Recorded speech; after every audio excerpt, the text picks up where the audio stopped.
we're still moving really fast, and the atmosphere is just dense enough that we're feeling the most pressure. But hopefully, we're going to start feeling a little bit less heat now.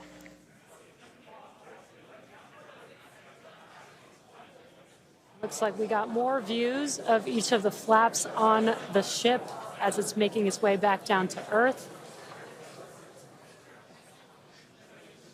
And we did pass through peak heating and still got really good views throughout that whole period. Typically, during the highest heat on the vehicle, we tend to build up a lot of plasma, and that's typically when we would lose, connection or views of the vehicle. But again, with Starlink, we were able to get some live views throughout that entire process there.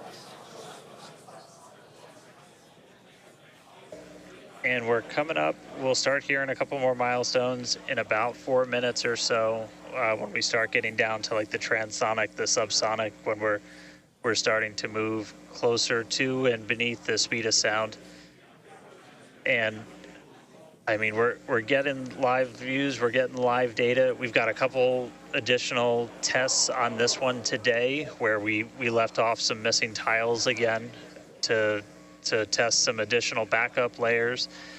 We also have, I don't know if we can still quite see them in this view, but you may have noticed we had some kind of silvery looking tiles on Starship as well.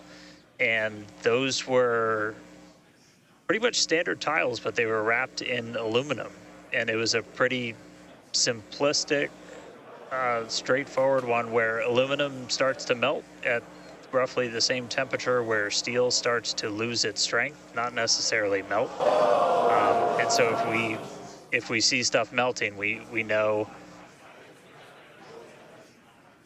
what our steel is going to be exposed to. But yeah, 59 minutes since launch, should be coming up on transonic and everything in just about 3 minutes.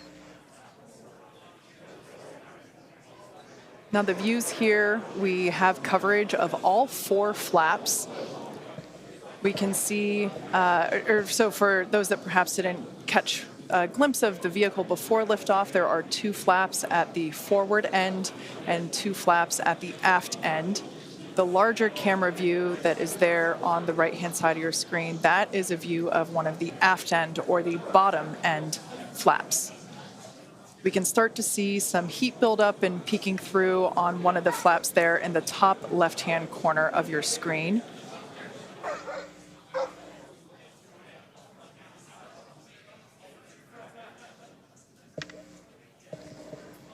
Once again, Starship now at T+1 hour and 9 seconds into its flight today, re-entering the Earth's atmosphere.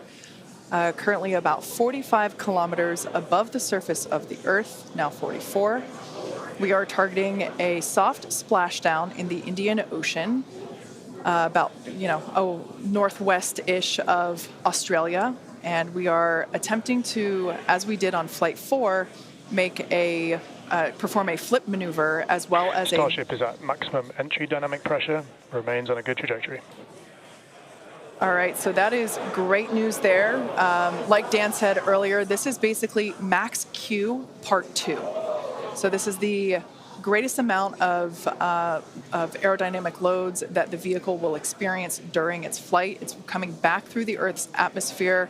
It was above the Earth's atmosphere in space where there was no friction. We can obviously see heat as evidence of that friction buildup.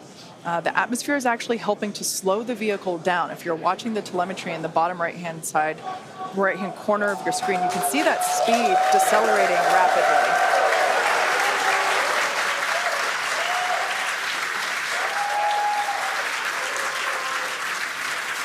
Now, the 4 flaps on the ship help steer the vehicle, and one of the main objectives for the ship today is to demonstrate controlled re-entry during this phase of flight, this re-entry phase. Yeah, and we have 6 engines on ship, but we only need 3 of them, the 3 sea-level engines. We will have that flip maneuver happen very close to touching down for splashdown. We'll do that flip maneuver, ignite those engines, slow the vehicle down immediately, and then hopefully have what we call a soft splash. what we call a soft splashdown in the water. It's probably going to feel a little bit harder on the top of the surface of the water, but it'll look pretty gentle. Yeah, and like we said earlier, we hope to have some more views, even of that phase of the flight. So fingers crossed that we can we can bring those to you. We are hoping to splash down softer than we did last time on Flight 4. Right now, Starship continuing to make its descent back to planet Earth. Starship is at Mach 2, remains on a good trajectory. All right, great news there. That tells us that the vehicle is traveling twice the speed of sound.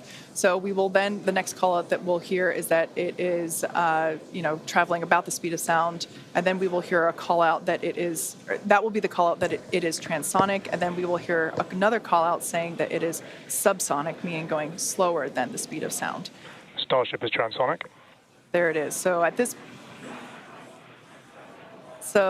this point in time, we say transonic because certain parts of the vehicle, like the flap that you see on your screen, might be